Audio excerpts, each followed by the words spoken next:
So here I am in Al-Azraq castle, and as you can see, it's a very strong fortification. As you were coming into the door, just above the door frame, there's a space with holes, no floor in that space. So what happens is they would boil the hot water or hot oil, and then they would pour it down on any intruder who was coming here to the door. So that's one of the defense mechanisms that they have in a castle. So come through this very thick doorway into this arched area, and then come into this large courtyard space.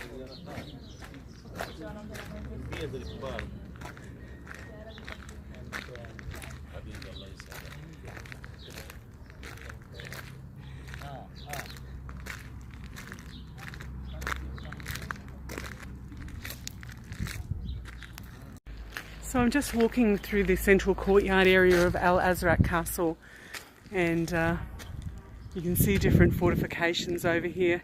Big square building to the outside there. As I trip, stumble and fall anywhere that I go.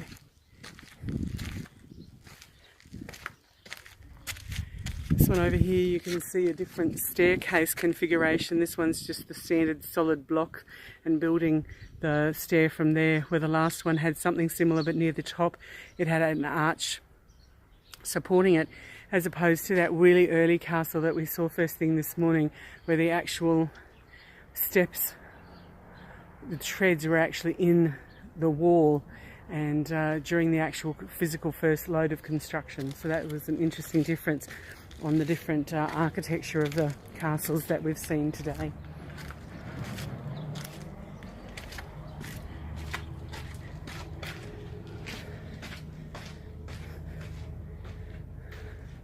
You can feel a massive temperature difference when you come in to the covered spaces. The heat of the sun is probably only about 19 or 20 today. It's a really, really cool day.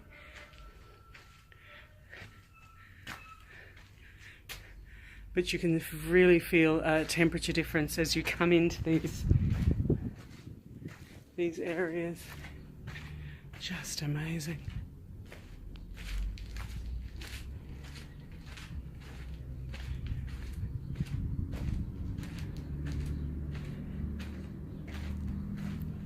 So I don't have a guide with me to tell me anything about this particular castle. So I'll have to Google it and just paste it on a little bit later in the comments section. But it was used by the Romans, probably was used by the Ottomans, and they'll have some history related to Lawrence of Arabia as well, with that British connection there. I've been having a lot of conversations with my guide, with my driver, Ali, about the negative influences of the colonialisation. Okay, just moved into another little room. Just so cool in here.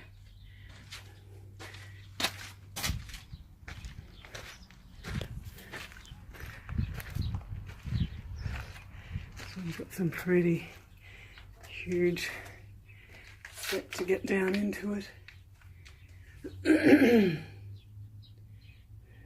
So maybe it was a storeroom or something like that. It has no windows. Even though it's on an outer perimeter, it doesn't have anywhere where you could fire arrows through or anything like that.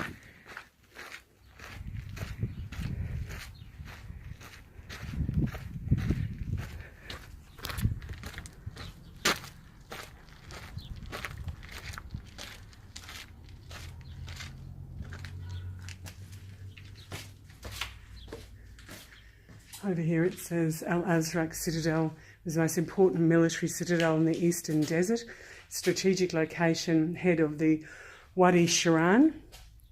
Wadi means dry creek bed, dry riverbed. When the water comes, the water will go there. Sirhan, must be the name of it, Sirhan, an ancient caravan route between the Arabian Peninsula and the land of Syria and Jordan, with its fertile crescent, first built in the late Roman period of 198 to 211 AD, and then was rebuilt under the Islamic leader Azadin Aybak, Aybak, in the 13th century, and reused during the Arabic Revolution and the forces of 1917. So that was when the Lawrence of Arabia content must have occurred.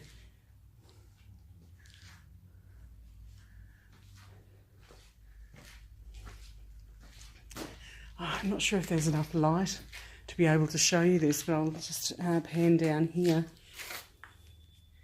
Don't know if you can see that. There's carvings on this rock there. There's a carving on this one over here. That's a fish. Don't know if you're able to see that. This one here is like an antelope thing. Just fascinating. So this is Al-Azraq, another desert castle. So this bit here looks a little bit interesting, where we haven't seen this specifically before. I don't know how far I'll be able to go up it, but there is a spiral staircase that leads up over here. I don't know how dangerous this is going to be, but let's just see how far I can go, don't you?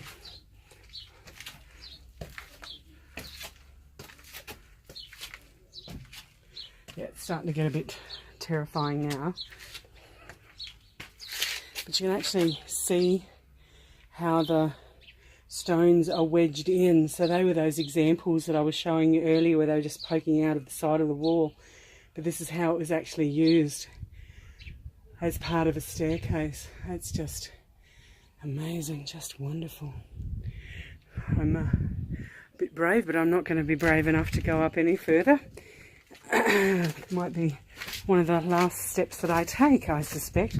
But honestly, all of that exercise and training has really paid off. That first site, I think I did about 4,000 steps in that first 45 minutes.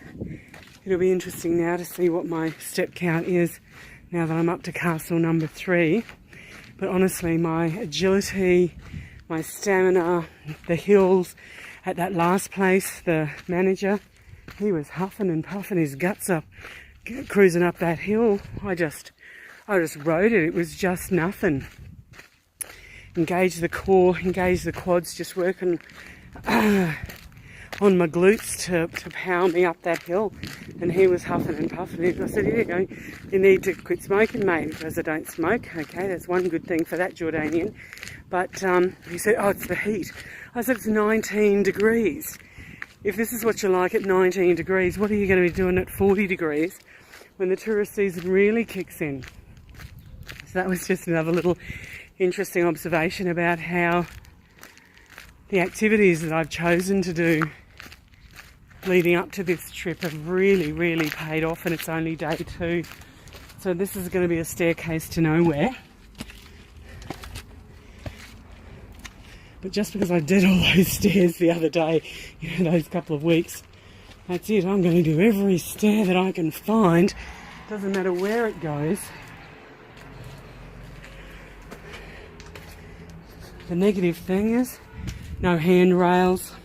All the surfaces or all the steps are a different size. Okay.